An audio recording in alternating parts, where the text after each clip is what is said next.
So, to open the debate tonight, the first question, or indeed request, comes from David Appleyard, a member from Sowerbury Bridge. And Owen Smith will ask you to open this, depending on the lots we pulled beforehand. David Appleyard, Sowerbury Bridge, asks, can you convince me that you are the person that Theresa May would least like to face at the next general election? You have 40 seconds. Well, yes, I think I can. I think I'm the person who's got the ideas in this debate. I think I'm the person who's got the energy in this debate. And I think I see very clearly that we've not been what we need to be in recent months, which is a powerful, credible opposition to the Tory party. They're riding roughshod over us. We've left Europe. We've got an NHS that is practically bankrupt. They're destroying Labour's legacy, ruining our sure start, overcrowding our schools. And we've got to carry the fight to the Tories much more vigorously than we've done in recent months. And I demonstrated in the way in which I fought the tax credits issue and turned it, in the way in which I fought the cuts to disabled people. I know how to fight these Tories, and I know how to win. Thank you very much.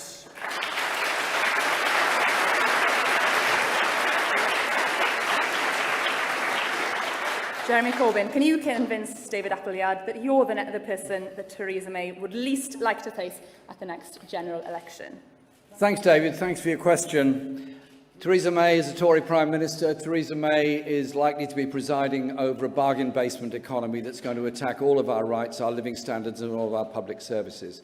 She doesn't understand the strength of ordinary people's feelings all over the country, which is why I've tried to change Prime Minister's question time around from a public school theatre into asking the questions that are put to me by ordinary people all over this country. I think it's important to do that. I think we can put it to her that what she's doing is wrong, and in the past 10 months we've defeated the government 22 times in Parliament. When we work together, we win. When we work together, we do defeat the Tories. Thank you very much.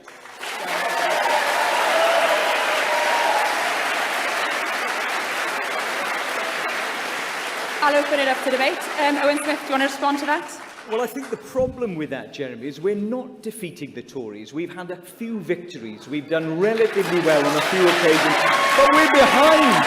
We're behind. You just pick up the papers today. We're 14 percentage points behind the Tories under Theresa May. 2 million Labour voters think they would prefer Theresa May to Jeremy Corbyn as the Prime Minister of this country. Now, that has got to be a wake-up call for us all.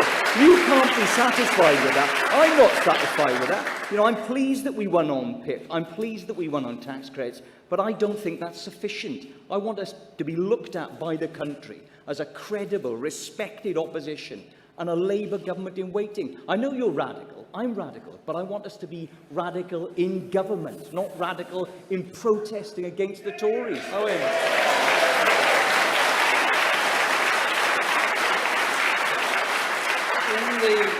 In the 10 months since the last leadership election, we have defeated the Tories many times, and you and I worked together to ensure that that happened, and I was very happy to do that. We won all 4 by-elections, 3 with a big swing to Labour. We won 4 mayoral contests. We picked up a lot of support over the general election of 2015. And so I think as an opposition, we've done very well. We were ahead in May. Then came the wave of resignations, then came the threat to unity in the party, and that is what has put us behind in the polls. So,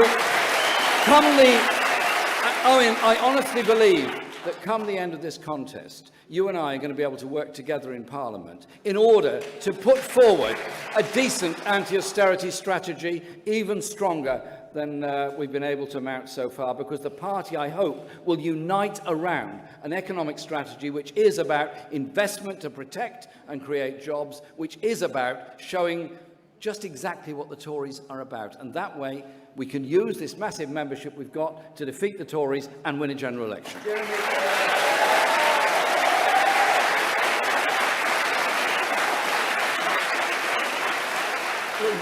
We agree that we need a united Labour Party. We absolutely need that, because disunited parties lose elections. But we have never looked more disunited than we've looked under your leadership. We've never looked more disunited.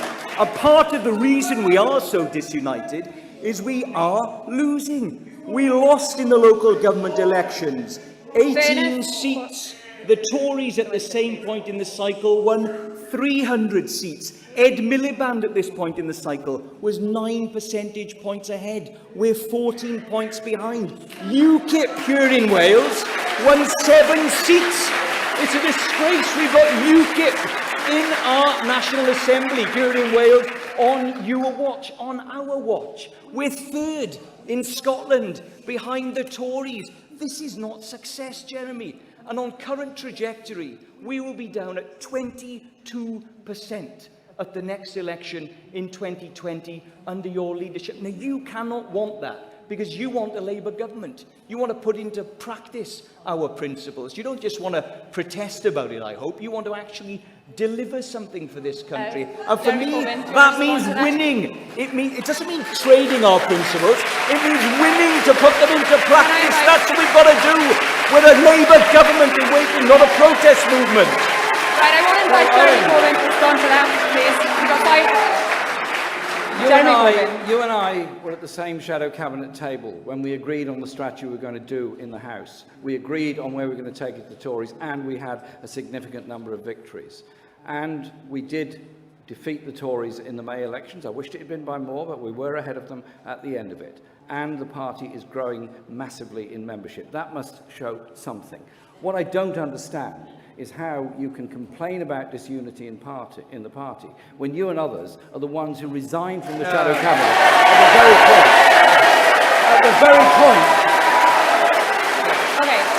at the very point when we could have taken it to them. Jeremy, I'm not having that, because you know, Jeremy, that I wasn't part of any coup in the Labour Party. Oh no, I didn't resign from the shadow cabinet on that Sunday. Can you please, we want to hear from the candidates, and in fairness to you, Jeremy, and you know that I came to see you to say, not can I resign, but to say, how do we get out of this problem? You knew that we had a no-confidence vote in you coming that evening. You knew that many of my colleagues, who didn't ring me and ask me to resign, had resigned on that Sunday. Now, I went to Jeremy and I said very clearly, Jeremy, how are we going to get out of this? I've served in your shadow cabinet with loyalty. I've helped you win those victories on PIP and tax credits. But you've got to do something to save the Labour Party, because at the moment, we face the prospect of an historic split in the Labour Party. And Jeremy, you couldn't answer that question. You didn't have an answer as to how we were going to forge better relations in the party. You simply said, let's have an election. You simply said, I've got a big mandate. Now, John McDonnell, he was very clearly happy to split this party. He said as much in that meeting. And I'm not standing by and see the Labour Party split while I've got the blood in my veins to fight for it. I'm just not doing it. John McDonnell has been an MP since 1997. He won a seat off the Tories. He's now made it into a very strong Labour seat. And at that interesting discussion that you and I had about the future direction of the party, you concluded it by offering me unopposed election to a position that doesn't exist as president of the party, and invited me to step aside. I pointed out, yes, there were problems in the Parliamentary Labour Party, and I think you would also concede that I appointed a shadow cabinet that reached out a long way in the party, way beyond the politics that I'd adopted beforehand. And surely the best thing is for us to recognise what is happening in this country and work together to defeat the Tory party, not indulge in what we're doing now. Okay, I'm going to bring it to a close there, because in fairness, Owen Smith, you did open, and I'm sure we'll revisit a lot of those topics with the next question, in fact. This comes from John Bath in London, and you'll have 40 seconds again to summarise your answer to this and then go on to debate. Jeremy Corbyn, you'll be answering first. Do you think that in order to be an effective leader of the Labour Party, the leader of the party needs to have the support of a majority of the Labour members of Parliament? It would be a good thing if Labour MPs got behind their leader and worked with them rather than briefed against them all the time. I understand political differences and I understand dissent. I understand that because I practice political differences and dissent myself, as everybody is very well aware. But personal abuse is simply not acceptable. Endlessly personally briefing against people is not acceptable. An effective leader of the Labour Party must have the support of party members and affiliates, and I think members of Parliament should recognise that the structure of our party has changed. And I had, last year, a very strong democratic mandate to try and change things in this country, and I believe we have changed politics in this country. Thank you very much.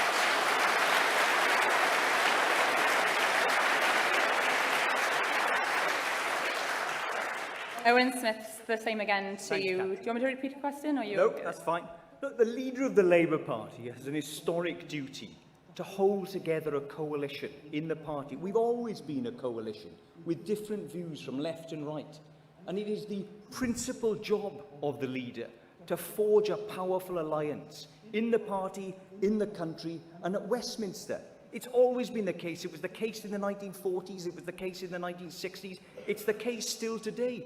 And Jeremy, I'm afraid, has not been able to hold us together in Westminster. We are a fractured, splintered party. And the only people who will benefit from that are the Tories. The only people who will benefit from that is the radical right in this country. Okay, and I say to Jeremy, it is dereliction of duty of all of us not to heal these rifts and not to unite and save this party. Thank you very much. You can come back to debate that. Jeremy Corbyn, how do you propose to be an effective opposition if you don't have the majority support of the Parliamentary Labour Party? I think the majority of Labour MPs actually want us to be an effective opposition. There are a very small number who are filling up the airwaves with various fearful announcements that they constantly make. I want us to put a party together that does take it to the Tories. I reach out to all members of the Parliamentary Party. If re-elected, I will be appointing a broad shadow cabinet, as I have before, and I'll be encouraging every Labour MP to work with the shadow team on taking part. But I tell you this, when Labour MPs decide collectively, or a small number of them decide collectively not to do something and refuse to turn up to a debate on the economy, for example, because it was opened by John McDonnell, that's silly, childish behaviour. Their duty is to be out there putting it to the Tories.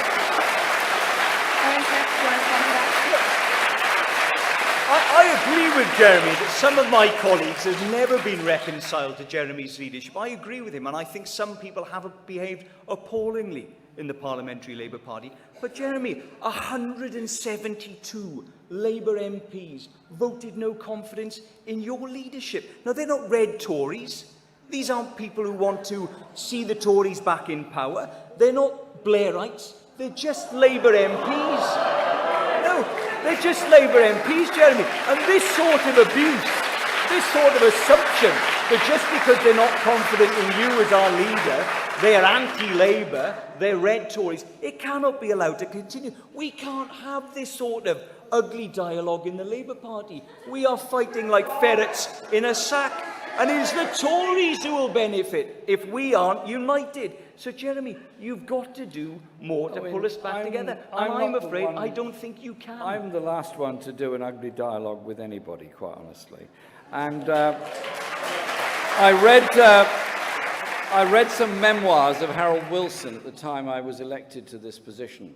And he used to, every Wednesday afternoon, open his office and any Labour MP could go and talk to him. I've done the same. I've had very long conversations with a large number of colleagues. I've learned quite a lot from those conversations. I hope they've learned things as well. We've got to understand each other better. That surely is the right way of doing things. But we've got to recognise the Parliamentary Party is very important, a very important part of the Labour Party and the Labour movement, but it's not the entirety of it. We have to represent what our members want, what our affiliates want, and above all, the communities that our members and affiliates represent want as well. Therefore, I was very pleased when we managed to turn it around from abstaining on the welfare reform bill a year ago to absolutely opposing it and eventually working together, defeating them on tax credits.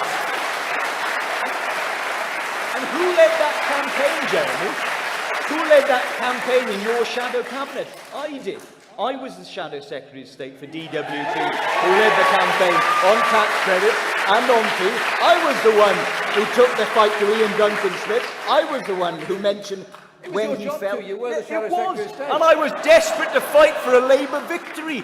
But at the moment, Jeremy, I say again, we're 14 points behind the Tories. We don't look like ousting them from power. And that is because we are not convincing the country that they've got to put back their trust in us so they can look at us under your leadership and see a credible and radical government in waiting. And the reason for that is we've not put in place a programme. We've had lots of great slogans like anti-austerity. But what are we for, Jeremy? I'm for pro-prosperity. I'm for a massive Keynesian investment programme in this country, a British New Deal. I'm for actually winning in order to put on the table proper workers' rights, increased wages. We've got to get into power to do that. We're shaking our fist through the railing. We're all there for winning. We're all there for Well, I wonder investment. sometimes. We're all there. I wonder Owen, sometimes.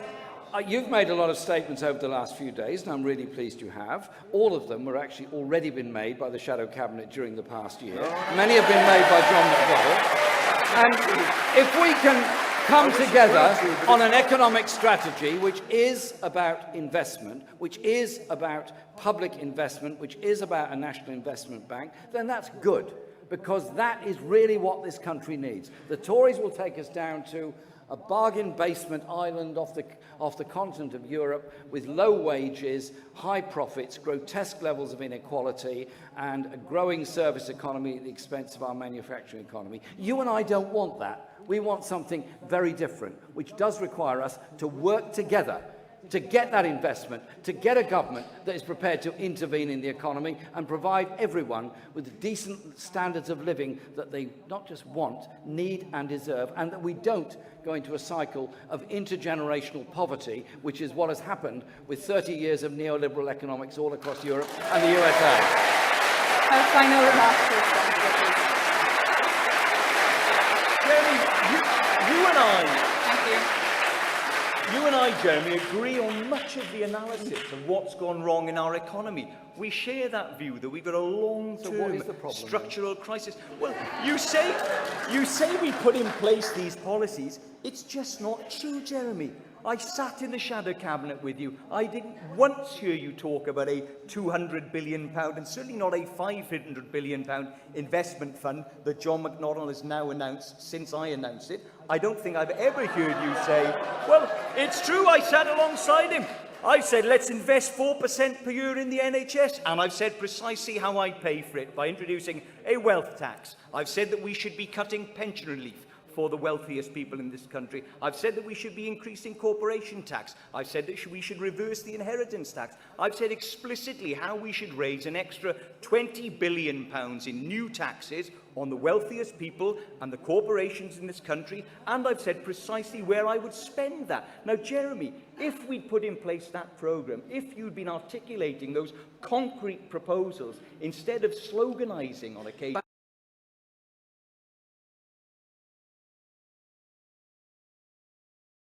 There is nuclear weapons held by India, by Pakistan, by Israel and by North Korea. The six-party talks hopefully will help to bring about some kind of security on the Korean Peninsula, and also pressure from China would help to do that. Promotion of a Middle East weapons of mass destruction free zone will help to bring Israel and Iran eventually, a very long way off I'm sure, but bring them to the principle of that. So I simply say this, that if we spend all this money on replacing the Trident nuclear missile system, what's the message we're giving to the rest of the world on this? Would it not be better if we redoubled our efforts through the Nuclear Non-Proliferation Treaty, encouraged other nations to go in the same direction, but also ask ourselves the question, under what circumstances would you use it? Secondly, are we aware that it is the ultimate weapon of mass destruction that indiscriminately kills very large numbers of civilians?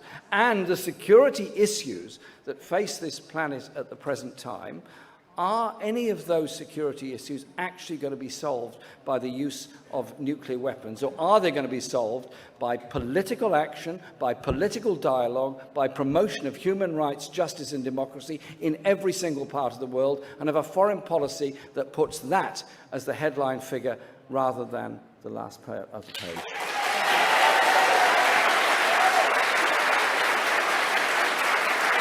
Owen Smith. We're all aware of the appalling consequences of any country in the world using nuclear weapons. That is why we should all want to get rid of all nuclear weapons. The only point where Jeremy and I disagree is how we best achieve that. And we do disagree about this. Now, Jeremy's view is one I held 25 years ago, which was we get rid of ours first as a gesture, and we encourage the rest of the world to do likewise. But I say to you, Jeremy, I think that is unfortunately naive. I don't believe that we will encourage the rest of the world to do it. I do believe that we have appallingly allowed successive governments, multilateral disarmament, to fall away from where it ought to be at the forefront of international diplomacy and debate.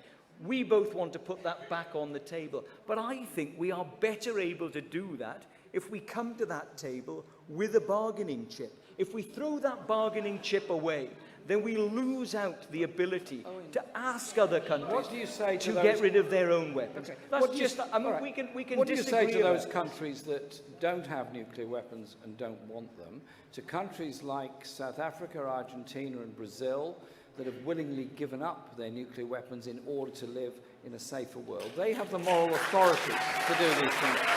And surely you and I can both agree that security issues that face the world are not going to be solved by the detonation of a nuclear bomb, which would kill millions, which would drive the whole world into recession and create an environmental disaster, not just in the area where that bomb went off. Listen, I've met people who were victims of nuclear testing on the Pacific Islands. I've met British victims of nuclear testing. Those people all say a nuclear weapon is totally indiscriminate. These were innocent fishermen living on islands in the Pacific who are now suffering terminal cancers as a result of those tests all those years ago. Nobody is going to contest how awful these things are. None of us are going to argue with that. It's evident to everybody across the planet how dreadful these things are. But South Africa is a great example. They got rid of their weapons unilaterally, and the rest of the world did not disarm. And we are not South Africa. We are one of the permanent 5 members of the Security Council. We are one of the great powers in the world in security terms. And for us to powerfully go into the debate with other countries and push for multilateral non-proliferation and disarmament, I think we need to be able to say to those countries, look, we are progressively disarming ourselves, but we need to have a powerful argument to make that we've got ours and we will get rid of them in exchange for theirs. It's a basic fact of bartering and negotiating. You used to be a trade union negotiator. You should understand that you've got to have power going into a negotiation. Bevan absolutely understood it. I understand it, and I think that's what we should be doing in order to get rid of the entire world's arsenal of nuclear weapons. When I've been to when I've attended nuclear non-proliferation treaty conferences and humanitarian effects of war conferences, I tell you, the countries that come there are from all over the world. They're very interested in living in a nuclear-free world. Yeah, they listen to some extent to what we're saying, to some extent what Russia and the USA and China and France are saying, but they listen far more intently to South Africa, to Abdul Minty, their nuclear disarmament negotiator, about how you can practically bring about fissile material cut-off, how you can bring about an end to the testing at any level of nuclear weapons, and how you can really seriously bring about a nuclear-free world. And they say to me, well, why, if your country is so keen on bringing about a nuclear-free world, are you proposing to spend a very large sum of money, let's say 100 billion, on the replacement of Trident? They just look at us and say, why are you doing it when you've got so much to give to the world of your human rights tradition and your democratic traditions?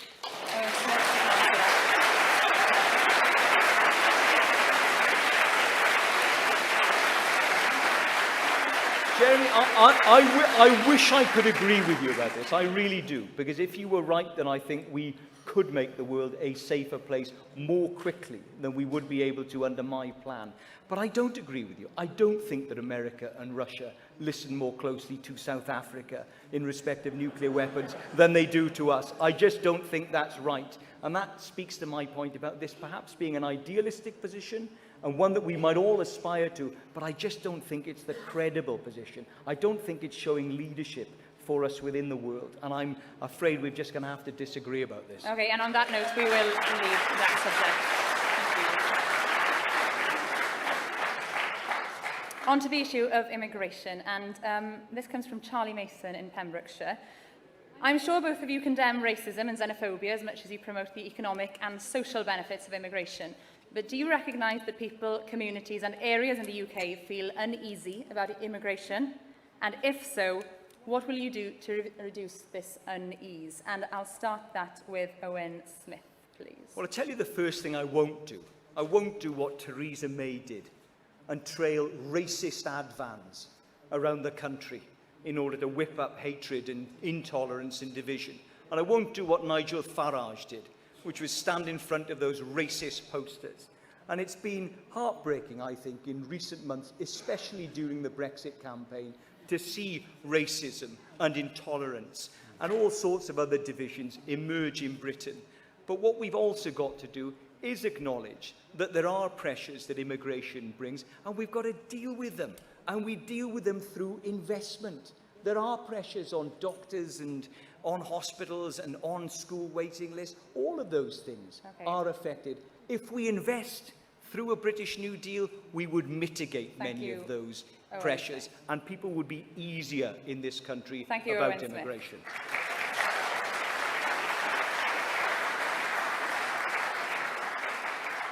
Jeremy Corbyn, do you recognise the unease, and what will you do? I do recognise the unease, and I do recognise the need for funding in areas where there are problems over school places, about health facilities and housing, through the implementation of a migrant impact fund, which this government has abolished. Actually, it was set up by the last Labour government, and refused to access EU funds that were available to assist with those issues, and I think it's very important we do that. Secondly, recognise that we do live in a multicultural society, and we have benefited, all of us have benefited from the brilliance of people that have made their homes here, made their contribution to our society, helped to run our health service, education service, university, science and so many other things. Fund the communities properly, fund the services properly, but absolutely turn totally against any kind of racist troll of any sort within our society. Thank you very much.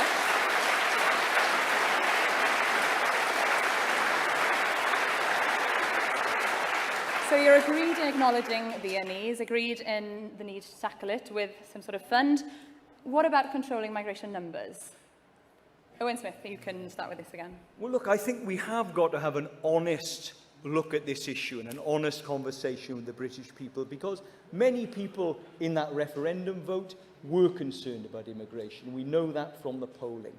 But I think for us in Labour, the first thing we've got to do is say, our values are values of tolerance and solidarity, and we are an immigrant nation. My family come from England and Spain. My wife's family come from India and Scotland. This part of the world where we're standing here today is made up of immigrants. So we've got to, I think, be proud about the mixed heritage of our country.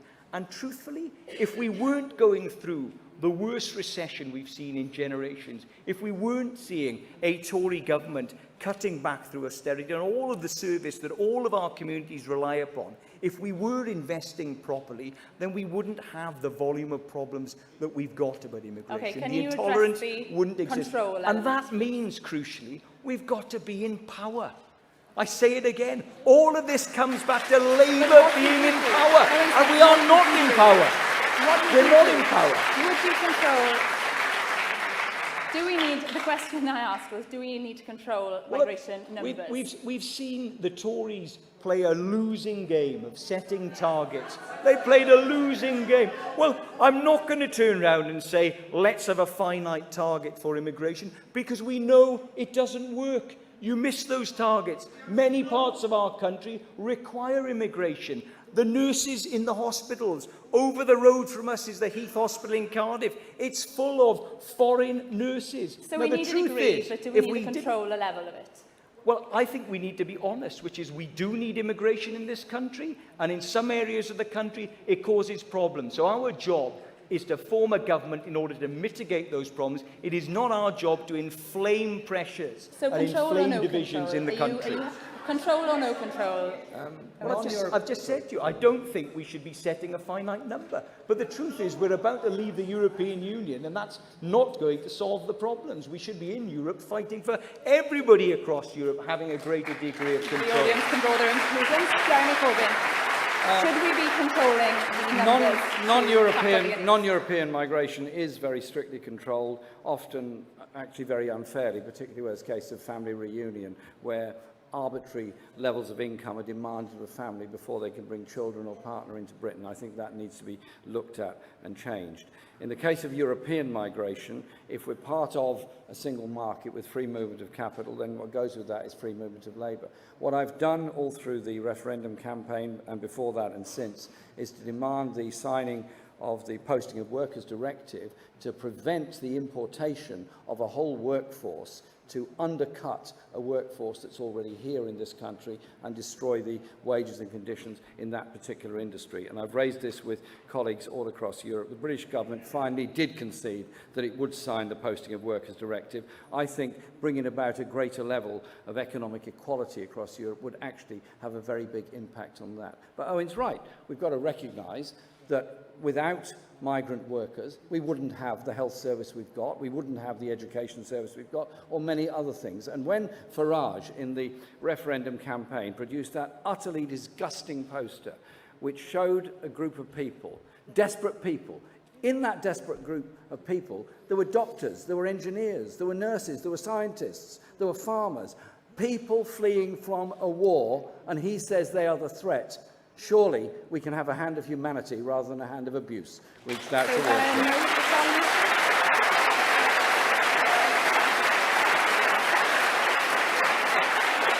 So to summarise that, because in fairness, I did go after Owen Smith. So to summarise for that for Charlie Mason, is that a yes, is a no, is a halfway house? Where are we standing on There this? is control of non-European migration. There is obviously control of that. For European migration within a single market, I think there has to be a harmonising condition. There has to be a preventing of the undercutting of wages. That will indeed reduce the flows. But also remember, there are 2 million British people that live in other parts of Europe. They work there, they contribute there. They want to stay there just as much as the European nationals that made their homes here want to stay here, and I think they should. Owen Smith. I just want to say that, have you seen what Theresa May has done since she won in respect of refugees into this country? On the very first day she took office, she scrapped the post of Minister for Syrian Refugees. On her second day in office, she reintroduced child detention for child refugees in this country. That is what the Tories will do. And it should be a salutary reminder to us that unless we are able to form a Labour government, we have to sit by and watch this happening. We have to sit by and watch them fan the flames of hatred and division. And that cannot be allowed to continue. We've got to get to the prospect of a Labour government as soon as possible.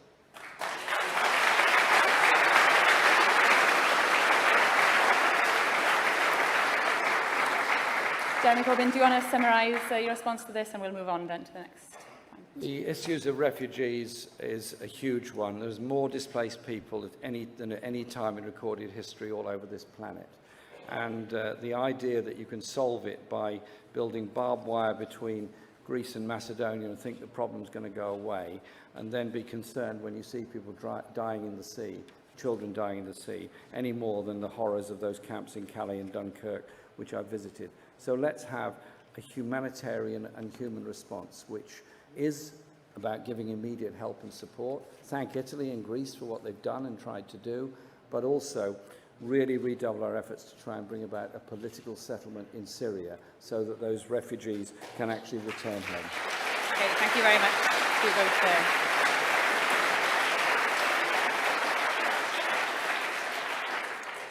Okay, this question comes from Thomas Burke in Birmingham. And Jeremy Corbyn, I'll ask you to begin on this one. What will you do to combat anti-Semitism, specifically in the Labour Party, and all those whose behaviour or rhetoric legitimises anti-Semitism? Anti-Semitism is totally wrong and totally unacceptable in any form, in any place in our society, and it absolutely has no place whatsoever in the Labour Party. When I became leader, there were allegations made, and a number of people had been and have been suspended from party membership, so that investigations can take place into what they are alleged to have done or alleged to have said. I appointed Shami Chakrabarti to undertake a serious inquiry into this, and she did that with great diligence. She did it in 2 months. She produced the report, and it was put to the National Executive, and there are a number of rule changes that are put in there. She also said that in addition to sanctions against anyone that commits any kind of racist act, there should be an education and an inclusion process within our party. Anti-Semitism is simply totally wrong and not acceptable. Thank you very much.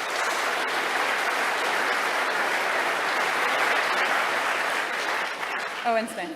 Anti-Semitism is one of the most pernicious forms of prejudice for all sorts of reasons that we fully understand.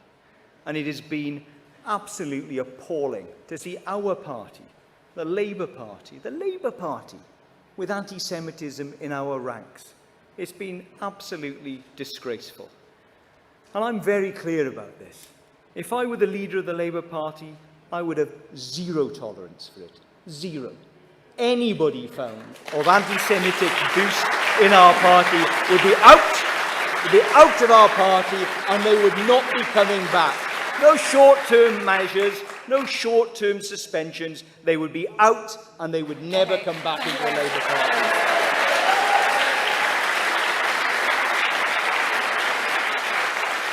Do you want to respond to that? Every case must be investigated. Every case must be investigated, as indeed should any form of racism whatsoever within our party or within our society. That is exactly what we're doing. That's exactly what the party position is. That's exactly what I hope the rule book will reflect, to ensure there is a due process of incontrovertible investigation of every case. And I agree with Owen, where a case is proved against somebody, then of course they don't have a place within the party. Okay, thank you. Owen Smith, if you could summarise your response, please. Well, look, I'm very clear about this. Of course, all cases have to be investigated, but we've been too slow. We've been too slow to look into this. We've been too slow to acknowledge that we've got a problem in the movement, and it is in the Labour Party that we've got a problem with anti-Semitism. Now, this should make us all ashamed. Everybody in this room should be ashamed that in the Labour Party we're talking about dealing with anti-Semitism. Now, I ask you this, Jeremy, how has this happened? How has this happened under the last 9 months? Because it is growing. It is growing in our movement. I suspect it is because many people in our movement are very worried about their communities, but I just don't think we've done enough to stamp it out. I don't think we've been strong enough.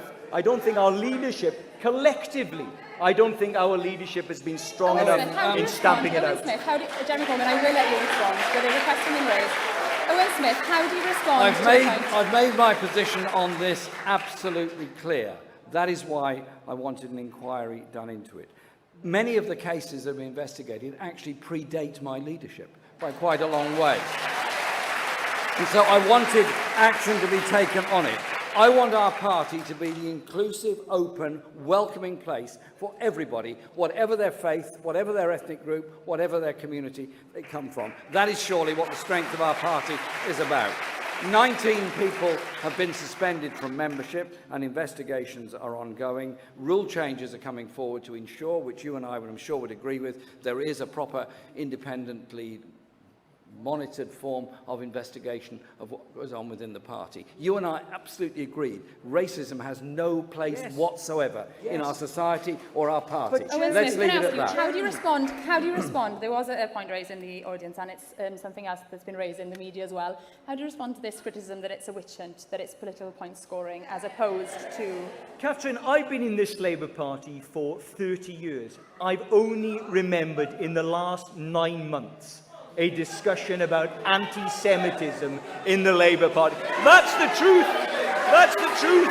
It's in the last 9 months that we've been dealing with it. Can we hear Owen Smith, Now, I'm not please? sure why that's come about, and I don't blame you for it, Jeremy, but I do think we've got to do more to deal with it. Excuse me, can we have a bit of peace and quiet? Look, this room is an indicator of it in some regards. We have, Jeremy says he wants a comradely debate. We are not behaving like comrades to each other in this party right now. We're not. Too many people are telling us in our CLPs that the debate is ugly, that they feel intimidated, that there is an abusive dialogue between different wings of our party. We've got to heal the Labour Party. We've got to unite the Labour Party. Otherwise, we will never win. We will be split and we will lose. And the Tories and those people who are racist in this country will benefit. Right, thank you very much for that. We'll leave that there, if that's okay with both of you. Right, on to the, and it may well be the final question for this evening, depends how we go now. This comes from Helen Evans in Oxford. What are your plans for ensuring the UK's third female Prime Minister is Labour and not Conservative? Owen Smith, I'll start with you on this one. Well, look, I'm incredibly proud of the fact that the Labour Party has got a far better record on promoting women within our ranks than any other party. 40% of our MPs are women right now. It's 20% in the Tory party. They may have a First Lady, but they always put women last. That's the truth of the Labour Party. Now, here in Wales, we've been ahead of the curve. Here in Wales, we've committed to having 50% of our councillors as women.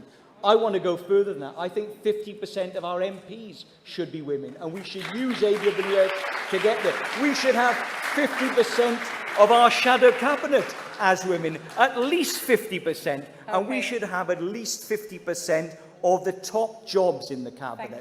The big offices of state, they should be women too. And there are more than enough women in the Labour Party to fill those roles. Let's look like the country. Owen Smith, you'll have plenty of time to come back on that.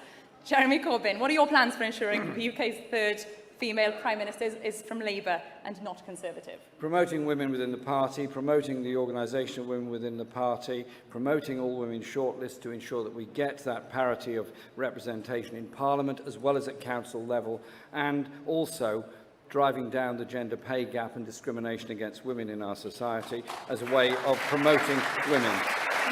I'd also say that when I was elected leader, the first thing I did was to appoint a shadow cabinet, and for the first time ever, the majority of members of that shadow cabinet were women and will remain so. Thank you very much. There have been concerns raised about misogyny within the Labour Party. Is it something that concerns you, Jeremy Corbyn, and what are you going to do to tackle that? Yes, it does concern me if there's misogyny at any level in our society and obviously within our party, and that is part of a number of the issues that was addressed in the Chakrabarti report about the conduct of the Labour Party, its organisation and its meetings, and the way in which we organise ourselves, which sometimes makes it very difficult for women to be as involved as they would want to be and should be within the party, our campaigning methods, our presentational methods, and a very large number of other things. We need to strengthen the role of women within the party at every level, and that I'm determined to do. Owen Smith. Well, I agree with Jeremy about all of that. We in Labour have been standard bearers for feminism and for women for a long, long time, and we stand out in our society. There's just 5 of amongst the FTSE 100 top companies. There's just 5 that has a woman as chief executive. As Jeremy says, there's a 20% pay gap between the money earned by women and the money earned by men. Now, I look at my children. I've got 2 boys and a girl. And I think, why on earth, how on earth, is it morally justifiable? Is it economically sustainable for my daughter to have the prospect of being just as bright, just as able, and earning a fifth less than either of my sons? We've got to change that. We've got to change all of this in our society. And the Labour Party can show that we're better than the rest. We have shown that we're better than the rest. I've been proud that in Wales, where we've had difficulties with all women shortlists, I know I was at the heart of some of those, but we've turned it around. As Shadow Welsh Secretary, we turned it around. And the Assembly, the Labour group in the Assembly, is a beacon of hope for women. I did ask Jeremy Corbyn about concerns about misogyny. I did ask Jeremy Corbyn about concerns about misogyny. There have been some concerns about your use of language in recent weeks.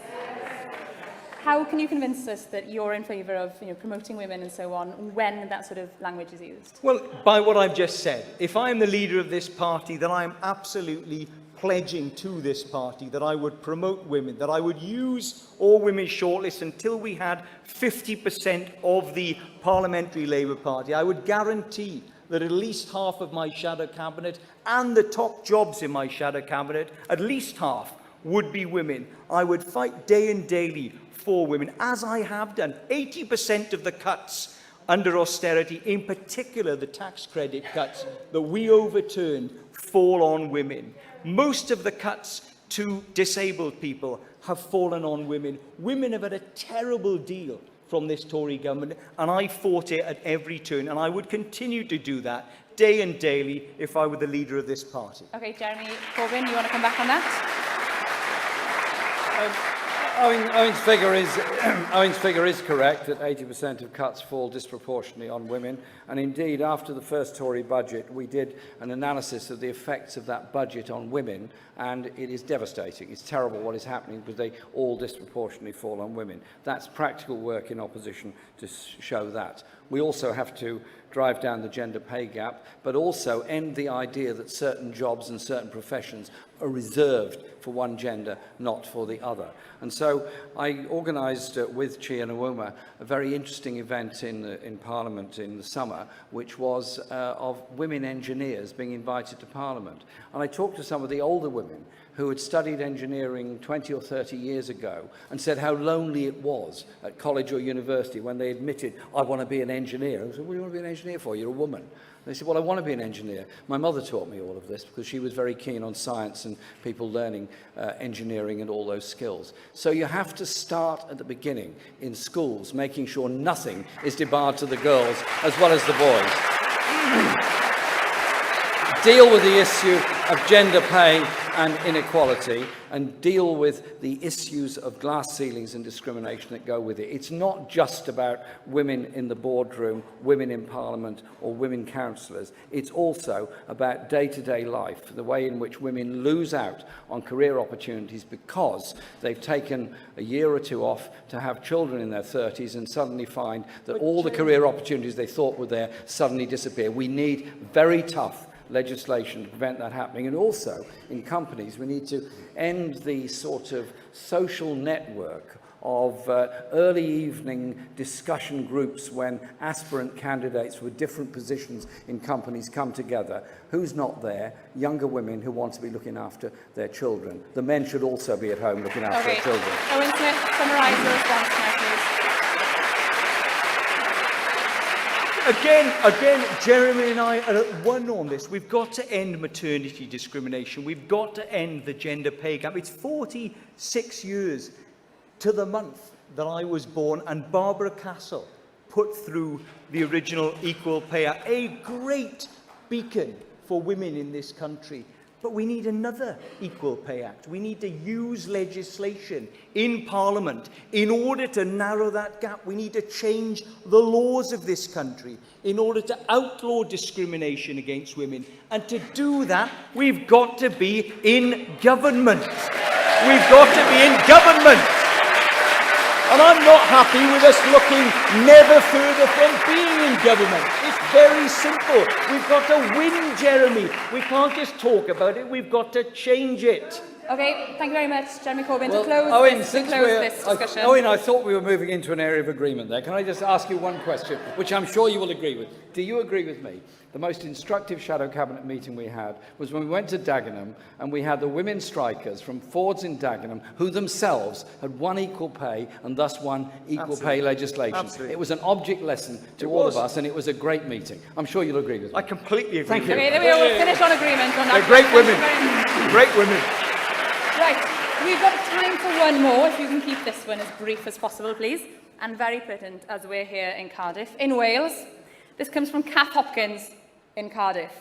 How does the Labour Party re-engage voters in Wales? Jeremy Corbyn, you'll start with this one, please. Re-engaging voters by investment in public services, by investment in housing, by investment in health, but above all, investment in job opportunities. Recognising the good work done by the Government of Wales in dealing with the issues of homelessness, in dealing with the issues of ending the internal market within the NHS, helping children through school with breakfast clubs, many other practical ways of support, not punishing the people of Wales by underfunding the Government of Wales, which is what this government is doing, and also ensuring that the infrastructure investment that's being lost through the European Union, or potentially lost, is replaced by a UK government so that we do get the South East Wales Metro. And I would also like to see the Carmarthen to Aberystwyth rail link reopened.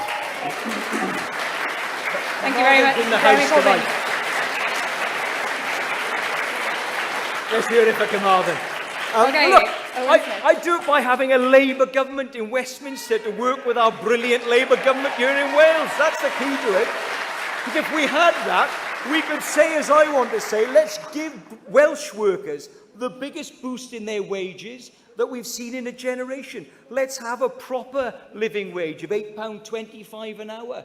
Tomorrow, by having a Labour government at Westminster to deliver it. Let's invest in the NHS in Wales through increasing the budget to the Welsh Assembly. It's been cut every year by the Tories. Every single year they've cut our budget and forced us to make cuts within our public services. But the secret to doing all that, my friends, is a Labour government in Westminster to work with Carwyn and our comrades here in Wales. That's how we help Wales. Thank you very much. Owen Smith. I'll ask you both on this, seeing as you both mentioned funding and money's important to us all. What is proper funding for Wales? Jeremy Corbyn. Well, funding in Wales would be sufficient for maintenance of services that are needed in Wales, recognition of the levels of poverty that exist in many of the valley towns, and recognise the effects of 30 years of deindustrialisation ever since the end of the mining industry after the miners' strike in Wales. But it's also about investment in keeping industries, such as a preparedness of government to intervene to ensure that Port Talbot stays open, to ensure that we have a maintenance of the steel industry in Wales, and a preparedness to take a public stake in it. It has to be fair funding across the whole of the UK. And the transport infrastructure issue in Wales is a massive one. I compliment the Welsh Government what it's tried to do. But quite honestly, it's utterly ridiculous that it's very difficult to travel other than by car from North to South Wales because of the inadequacy of the roads and the inadequacy of a rail system that simply doesn't connect one part of the country to the other. Okay, thank you very much. And thanks, Owen Smith. What is proper funding? Can you give us some Well, details? I'd invest massively in Wales. I'd invest an extra £10 billion in infrastructure in Wales over a Parliament. We would get our fair share of that £200 billion New Deal. I'd invest an extra £1 billion a year in Wales in resource funding through Wales getting their fair share of the £20 billion of extra taxes that I'd be levying on the wealthiest people in this country. Real concrete proposals to spend real money on our communities. It would allow the Welsh Government to increase spending on the NHS by 4% in every year of the next Parliament. It would allow Wales to surpass the European averages for spending on the NHS, not fall below it, as we're doing right now, but to do all of that, we've got to be a Labour government. Carwyn Jones needs a Labour government at both ends of the M4. We all need a Labour government at both ends of the M4. That's how we end austerity, not by protesting, but by winning in Parliament. Okay, thank you very much. Time has beaten us, I'm afraid, and we've run out of time for questions. So we'll move on to the final bit of the night this evening, which is to give us your 2-minute closing pitches. Why are you the man for the job? We'll start with Owen Smith. 2 minutes then, please, to explain to this audience. Thank you, Catherine. Well, I think I've been clear tonight. I see that our country is in crisis. It's a crisis that has been long in the making, and a crisis that was dramatically compounded by that terrible vote on June the 23rd. We've seen wages collapse. We've seen job security collapse. We've seen the grossest levels of inequality this country has seen in a century. Our NHS is crumbling. Labour's legacy across Britain is being wiped out in this crisis. And at the same time, the Labour Party, when we are at our most needed in Britain, is in crisis ourselves. Divided, and in danger of being defeated. So the answer, my friends, is a Labour government that is ready to govern once more. A powerful, strong opposition to the Tories. A radical, credible Labour government in waiting, ready to implement a massive investment programme, ready to reindustrialise many parts of Britain, ready to give us the biggest boost to wages, a proper living wage, proper pensions for our hardest working people in public services and in the private sector. What we need is nothing less than the most radical, practical, socialist programme for government that we've seen since 1945. I am clear about that. That's the scale of the challenge we face, and that's the scale of the challenge we must set ourselves. And if you put your faith in me, if you elect me as the leader of the Labour Party, then I will deliver that. I will fight for and deliver the most radical programme we've seen in this country since the Great Labour Government of 1945. I promise you, I will deliver that, I will unite our party around it, and I will take us back to government.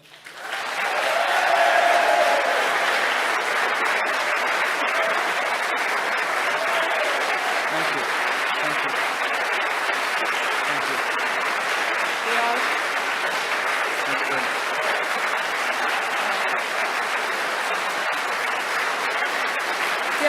Thank you. Thank you all. Right. There'll be plenty of time for applause later.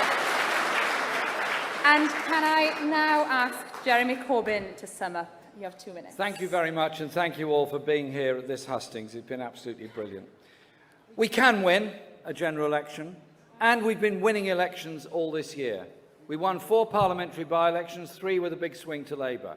We won 4 mayoral contests. We got ahead of the Tories in the local government elections. We lost the general election in 2015, and it was a desperate, awful, bad, sad day. We lost, I believe, because we were not offering a clear enough alternative to the British people. It's not good enough to go on the doorstep and say, we'll make less cuts than they will, we'll have austerity, but it'll be austerity light. You've got to offer something different. A year ago, we were abstaining on the welfare reform bill, which cut £12 billion from the welfare budget. We should have been opposing that bill, and we have now become a party that has a clear economic alternative of something very different. And so, defeating the Tories on the personal independence payments, on the forced academisation of schools in England and other issues has been something that we've achieved when we've worked together. And this has also brought in a lot of new members to the party. Our membership hasn't just doubled, it's gone up from 200,000 to 540,000, the biggest membership there has ever been. We're a party that is active at all levels within our society and within our community. People are engaged in politics in a way they never were before. In the last election, only 47% of young people voted in that election. I regret that. They are paying the price. We're all paying the price of that. Mobilise and enthuse people. We go a lot further and a lot faster.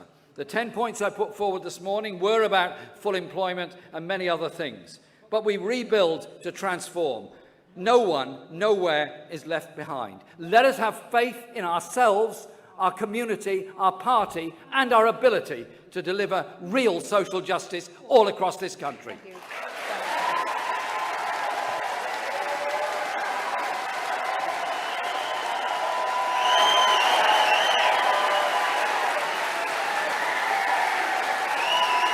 Thank you all. Thank you all. Diolch yn fawr iawn i chi gyd.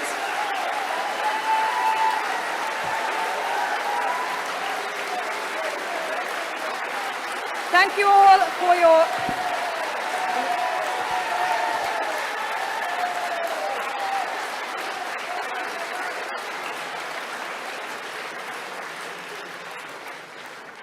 Thank you all for your warm responses to both speeches to end there. Diolch yn fawr iawn i chi gyd. Can I thank Jeremy Corbyn and Owen Smith for opening the Hustings here in Cardiff this evening. Can I thank you in the audience and you at home for sending your questions in and for a great debate. Thank you very much. Diolch yn fawr.